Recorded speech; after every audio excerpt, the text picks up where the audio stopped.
ही होंगे। नौजवान भाई, उनके बारे में थोड़ा मुश्किल हो सकता है। वैसे तो मेरा उनके बारे भी अच्छा गुमान है, लेकिन क्योंकि सोशल मीडिया का दौर है और इस मोबाइल ने नौजवानों की रातों को ख़त्म कर दिया है। जब एक नौजवान, अक्सर बहुत कम है जिनको अल्लाह तौफीक देते हैं फजर के वक़्त मस्जिद में आते हैं, या फिर अल्लाह का इनाम हो जाए तो अल्लाह के सामने तहज्जुद के वक़्त सजदा करते हैं। लेकिन अक्सर बहुत सारे नौजवान, उनकी रातें इतनी ज़्यादा कलील हो चुकी हैं कि अगर एक दफ़ा सो जाए तो शायद ही उनको 8 बजे से पहले जाग आए, बल्कि उनको ख़ुद जगाना पड़ता है। तो रसूलुल्लाह का जो एक इनाम और एक गिफ्ट मेरे और आपके नाम है। आप प्रोग्राम सुनने आए हैं, अल्लाह आपका इधर आना बैठना अपनी बारगाह में कबूल करे।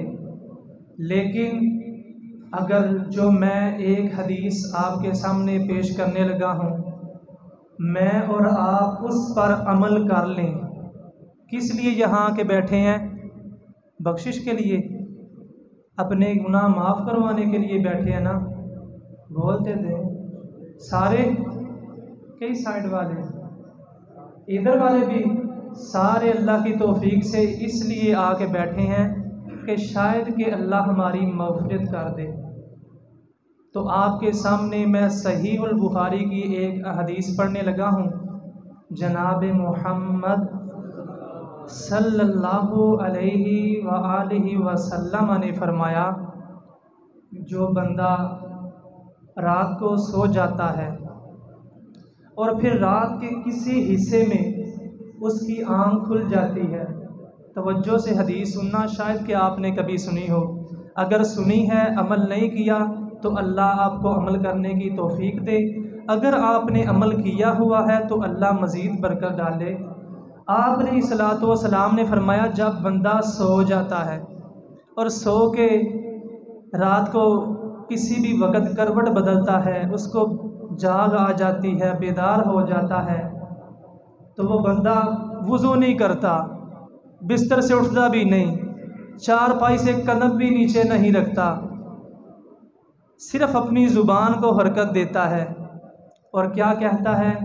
ला इलाहा इल्लल्लाहु वहदहु ला शरीका लहु लहुल मुल्कु व लहुल हम्द व हुवा अला कुल्लि शैइन कदीर सुब्हानल्लाह वल्हम्दुलिल्लाह वला इलाहा इल्लल्लाहु वल्लाहु अकबर वला हौला वला कुव्वता इल्ला बिल्लाहिल अलिय्युल अज़ीम रब्बिग़फिरली।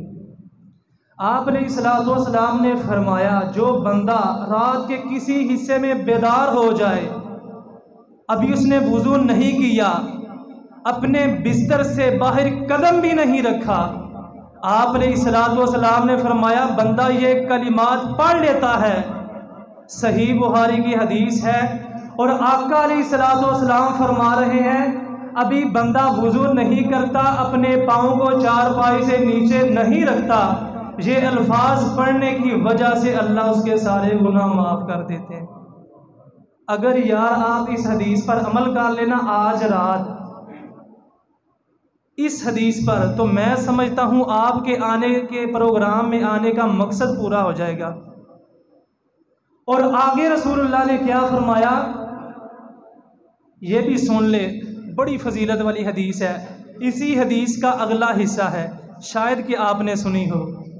आपने इस्सलातो वस्सलाम ने फरमाया, बंदा जब ये कलिमात पढ़ लेता है, जब वो ये अल्फाज अपनी ज़ुबान से अदा कर लेता है और उसके बाद अभी बंदा वुज़ू नहीं करता, बंदा बावुज़ू नहीं, उसका वुज़ू टूटा हुआ है और उसने वुज़ू नहीं बनाया, अपने पाँव को बेड से चारपाई से नीचे भी नहीं रखा और बंदा चारपाई पे लेटे ही अल्लाह से जो भी दुआ करे, अल्लाह रब्बुल आलमीन उसकी दुआ को कबूल कर लेंगे। यार कितनी फजीलत वाली। कभी इस हदीस पे मैंने और आपने अमल किया है? बोले तो सही, शायद कि ना किया हो। आज इंशाल्लाह करेंगे। इंशाल्लाह करेंगे ना। जब भी जिस भी रात आपको जाग आ जाए, आप बेदार हो जाए, ये अल्फाज ज़रूर पढ़े। एक दफ़ा फिर सुन लें, ला इलाहा इल्लल्लाहु वहदहु ला शरीका लहु लहुल मुल्कु व लहुल हम्द व हुवा अला कुल्लि शैइन कदीर सुब्हानल्लाह वल्हम्दुलिल्लाह वला इलाहा इल्लल्लाहु वल्लाहु अकबर वला हौला वला कुव्वता इल्ला बिल्लाहिल अलिय्युल अज़ीम रब्बिग़फिरली। ये अल्फाज पढ़े। और आगे आप अलैहिस्सलाम ने फरमाया, जो बंदा इस दुआ पढ़ने और दुआ करने के बाद उठता है, अपने कदम चारपाई से नीचे उतार लेता है और थोड़ी सी कोशिश करके, थोड़ा सा तकल्लुफ़ करके वुज़ू बनाता है, वुज़ू बना के आके मुसल्ले पर खड़ा हो जाता है, जो भी नमाज पढ़ता है, यानी कि तहज्जुद की जितनी भी रकात पढ़ता है, अल्लाह रब्बुल आलमीन उसकी हर रकत को कबूल कर लेते हैं।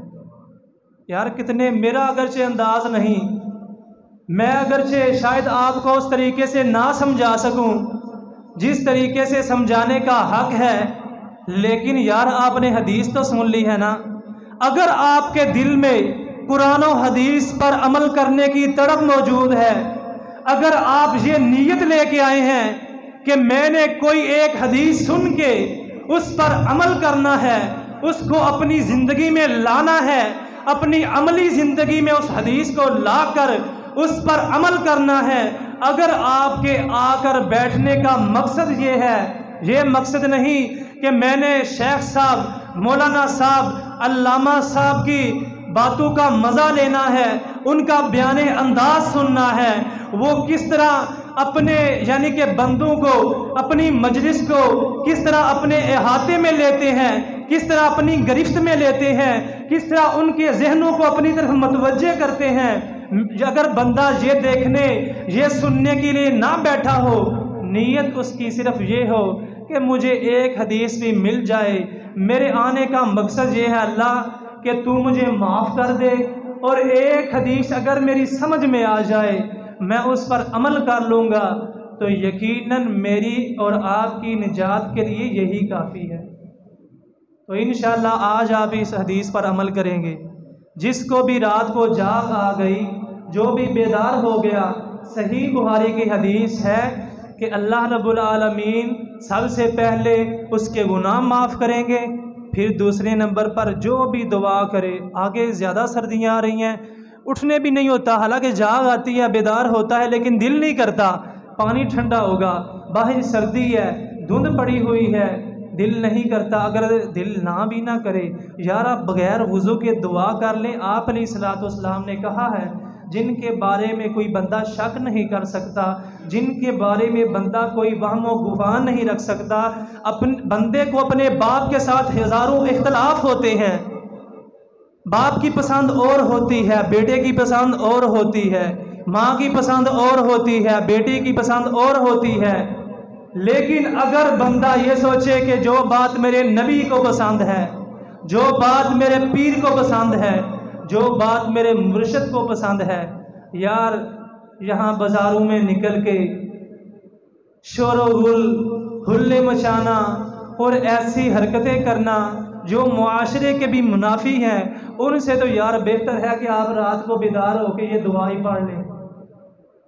मैंने जुम्मे में भी काफ़ी वजाहत की थी, यार आप इनसे सवाल तो करें।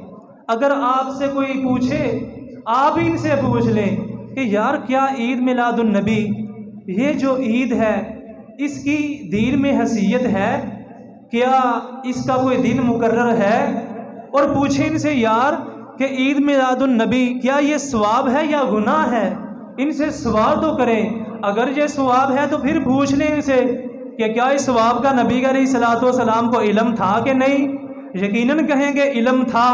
अगर ये कह दें कि इल्म था तो फिर कहेंगे यार अगर नबी अलैहिस्सलाम को इस बात का इल्म था कि ईद मिलादुन नबी मनाना अजर है, ईद मिलादुन नबी रस्तों में निकलकर, गलियों में निकलकर नारे लगाना, लब्बैक या रसूलुल्लाह कहना, अगर ये सवाब है, नबी अलैहिस्सलाम को इस बात का इल्म था, तो यार फिर नबी अलैहिस्सलाम ने हमें बताया क्यों नहीं? हालांकि आका अलैहिस्सलाम ने हमें छोटे से छोटे मसले के बारे में भी वजाहत से बताया। सहाबा इकराम कहते हैं कि नबी अलैहिस्सलाम हमें तो क़ज़ाए हाजत के तरीके भी बताया करते थे कि आपने क़ज़ाए हाजत के लिए वाशरूम में दाखिल होना है तो पहले कौन सा कदम रखना है, निकलना है, क़ज़ाए हाजत से बाहर आना है तो कौन सा कदम पहले रखना है। आप अलैहिस्सलाम ने यह बताया, जब वाशरूम में दाखिल होने लगो तो फलां दुआ पढ़ो, अगर बाहर निकलना है तो ये कलिमात पढ़ो। आप अलैहिस्सलाम ने तो इतने छोटे छोटे मसले, पचीदा मसाइल आप अलैहिस्सलाम ने तो हमें बताए, लेकिन अगर आप अलैहिस्सलाम को नाउज़ बिल्लाह इल्म था तो आपने दीन में कमी करते हुए हमें नहीं बतलाया। हालांकि अल्लाह ने कह दिया, अल यौमा अकमलतु लकुम दीनकुम व अतममतु अलैकुम निअमती व रज़ीतु लकुमुल इस्लाम दीना। क्या जनाब मोहम्मद, हमने आप पर अपना दीन मुकम्मल कर दिया है। यार पूरे का पूरा दीन देख ले, कहीं में आपको ऐसा दिन या ऐसा त्यौहार मनाने का कोई आपको तसव्वुर भी नहीं मिलेगा। अगर आप ऐसा अमल करें तो यकीनन ये नबी अलैहिस्सलाम पर बात आती है कि नबी अलैहिस्सलाम को नाउज़ बिल्लाह इस सवाब का इल्म ना था, आप ये सवाब ना बता सके, आप भूल गए और आज का उम्मती खड़ा होकर ये कहता है ऐसा करने से, बल्कि वो पता क्या कहते हैं, उनका तो ये अकीदा है जहाँ पर महफिल सजी होती है, जहाँ पर मिलाद हो रहा होता है, आप अलैहिस्सलाम वहाँ तशरीफ़ फरमा होते हैं। नाउज़ बिल्लाह यार, इतना गिरा हुआ अकीदा, इतना बुरा अकीदा कि आप अलैहिस्सलाम जिंदा हैं। अगर आप अलैहिस्सलाम यार इस दुनिया से वफात नहीं पाई आपने, तो नाउज़ बिल्लाह उम्महातुल मोमिनीन ने जो इद्दतें गुजारी थी, क्या वो झूठ था? क्या जो हजरत उमर रज़ी अल्लाह ताला अन्हो ने मस्जिद नबवी में तलवार नियाम से बाहर निकाल कर लहराई थी, क्या वो झूठ था? क्या नबी अलैहिस्सलाम जो आज भी हजरत आयशा रज़ी अल्लाह ताला अन्हा के हुजरे में आपकी कब्र मुबारक, आपके रोज़ा मुबारक बना हुआ है, नाउज़ बिल्लाह वो झूठ है? क्या अबू बकर रज़ी अल्लाह ताला अन्हो खलीफतुल अव्वलीन, खलीफतुल मुस्लिमीन, उन्होंने कहा वमा मुहम्मदुन इल्ला रसूल कद खलत मिन क़ब्लिहि रुसुल, कि आप अलैहिस्सलाम भी पहले रसूलों जैसे थे, अगर पहले रसूल चले गए तो आप पर भी ये वक्त आ गया। क्या नाउज़ बिल्लाह कुरान की ये आयत झूठी है? क्या अल्लाह का ये कुरान अफ़ई मित्ता फ़हुमुल खालिदून, क्या यह आयत मुबारका झूठी है? अगर आप अलैहिस्सलाम जिंदा है और हर उम्मती की कब्र में जाते हैं तो नाउज़ बिल्लाह जो औरत मस्जिद में सफाई किया करती थी, जो औरत आकर मस्जिद नबवी में झाड़ू दिया करती थी, सहाबा इकराम ने रात के वक़्त उसका जनाजा पढ़ा दिया और आप अलैहिस्सलाम को इल्म भी नहीं हुआ, तो नबी अलैहिस्सलाम ने काफी दिन बाद पूछा, ऐ मेरे सहाबा, वो औरत जो स्याह फाम की, काले रंग की आया करती थी, मस्जिद में आके झाड़ू दिया करती थी, मस्जिद में आके सफाई किया करती थी, वो औरत कहाँ है? उसका हाल क्या है? उस पर क्या बीत रही है? तो सहाबा इकराम ने कहा, ऐ अल्लाह के रसूल, वो औरत जो मस्जिद नबवी की सफाई किया करती थी, जो आप मस्जिद नबवी में झाड़ू दिया करती थी, ऐ अल्लाह के रसूल, वो तो इस दुनिया से चली गई है, वो तो इस दुनिया से चल बसी, हमने उसका जनाजा पढ़ दिया, उसको कब्र में दफन कर दिया। तो रसूलुल्लाह ने कहा कि तुमने मुझे बताया क्यों नहीं? अगर नबी अलैहिस्सलाम हर उम्मती की कब्र में जाते थे तो नाउज़ बिल्लाह आपने फिर सवाल क्यों किया? आप पर झूठी तोहमत लगाते हो, आप अलैहिस्सलाम पर बुहतान बांधते हो कि आप हर उम्मती की कब्र पर जाते हैं, आप हर उम्मती की कब्र में जब सवाल होते हैं तो आप तशरीफ फरमा होते हैं। तो फिर आपने जब सवाल किया सहाबा से उस औरत के बारे में, तो नाउज़ बिल्लाह आपको इल्म था, लेकिन आपने जानबूझकर सवाल किया। आपने कहा कि मुझे बताया क्यों नहीं, मैं उसका जनाजा पढ़ना चाहता था। तो नाउज़ बिल्लाह आप अलैहिस्सलाम फिर झूठ बोल रहे थे। आपको हालांकि पता था, आपके अकीदे के मुताबिक अगर रसूलुल्लाह को यह इल्म था कि वो फौत हो गई है और आप उसकी कब्र में गए हैं, आपका सहाबा से सवाल करना यह भी नाउज़ बिल्लाह झूठ हो गया। और आपने कहा मैं उसका जनाजा पढ़ना और पढ़ाना चाहता था, फिर यह भी झूठ हो गया। आपका इतना गंदा अकीदा, इतना बुरा अकीदा, नबी अलैहिस्सलाम पर तोहमत लगाते हो, आप पर बुहतान बाजी करते हो और फिर झंडियां निकाल कर, झंडियां लगाकर, लाइटें जलाकर, चाइना की बनाई हुई चीजों को सजाकर ये कहते हो कि हम नबी अलैहिस्सलाम से मोहब्बत कर रहे हैं। हर मामले में आप रसूलुल्लाह की गुस्ताखी करते हैं। अगर मैं हदीस रसूल आपके सामने पढ़ता जाऊं और यार नबी अलैहिस्सलाम की बेटी, आपकी लहते जिगर, जो आपने सलाम की वफात के बाद गालिबन 6 माह बाद तक जिंदा रही, और वो बेटी जब नबी अलैहिस्सलाम के घर आती, आप अलैहिस्सलाम इतना प्यार करने वाले फातिमातुज़ ज़हरा रज़ी अल्लाह ताला अन्हा, खातूने जन्ना, सारी जन्नती खातूनों की सरदार, जब आप अलैहिस्सलाम के सामने आया करती थी ना, तो आप तो यार खड़े होकर उसका इस्तकबाल किया करते थे। और वो हजरत फातिमातुज़ ज़हरा रज़ी अल्लाह ताला अन्हा कहती हैं, सहाबा इकराम बयान करते हैं, सहाबियात बयान करती हैं, जब नबी अलैहिस्सलाम इस दुनिया से चल बसे, आपकी वफात के बाद कमो पेश हजरत फातिमातुज़ ज़हरा 6 माह जिंदा रही। आपकी वफात का इतना गम था, आपकी वफात का इतना सदमा था, 6 माह तक किसी सहाबी और किसी सहाबियात ने आपको मुस्कुराते हुए नहीं देखा था। तो नाउज़ बिल्लाह ये हदीसें झूठ हैं।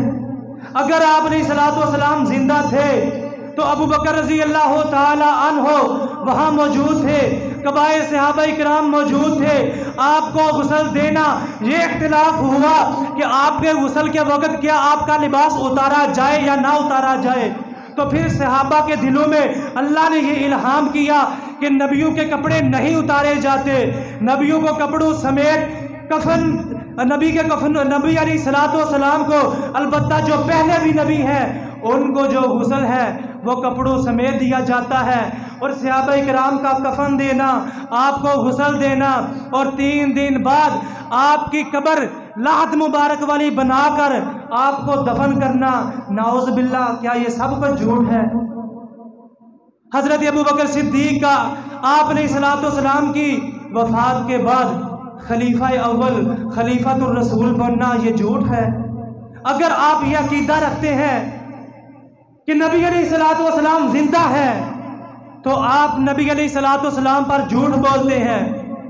और नबी अलैहिस्सलाम का फरमान सुन ले, सुप्रीम कोर्ट की हदीस है, मन कज़बा अलैया मुतअम्मिदन फलयतबव्वा मक़अदहु मिनन नार। एक हदीस उस बंदे के जहन्नमी होने के लिए काफ़ी है जो बंदा नबी अलैहिस्सलाम पर तोहमत लगाता है और नबी अलैहिस्सलाम पर बहतान बाजी करते हो। बाज आ जाओ यार, मैं आपको बुरा नहीं कहता, मैं अल्लाह से आपके लिए दुआ करता हूँ। यार अपनी अदाओं पे गौर तो करो। जो हम ये कहते हैं आप जिंदा हैं, आप हर, यार नबी अलैहिस्सलाम ने बगैर पर्दे से, आप अलैहिस्सलाम ने तो किसी औरत से, जो गैर महरम औरत है उससे तो कभी कलाम नहीं किया, आपने कभी बैठ के वक़्त उसका हाथ नहीं देखा। तो अगर कहते हैं हर मुसलमान की कब्र में आप जाते हैं, तो आपका पता है कितना ये बुरा कलमा है, कबूरत कालिमतन तखरुजु मिन अफवाहिहिम, इतना बुरा कलमा है ये जो आप अपने मुंह से निकालते हैं। नाउज़ बिल्लाह, जिंदगी में तो नबी अलैहिस्सलाम को ये जुर्रत ना हो सकी, आपके अंदर ये हिम्मत तो ना हो सकी कि आप बगैर पर्दे से, बगैर किसी चादर से, बराए रास्त किसी गैर महरम औरत से हम कलाम हों, लेकिन आप कब्र में जाकर औरतों के सामने हम कलाम होते हैं। शेख साहब आगे नमाज पढ़ ली।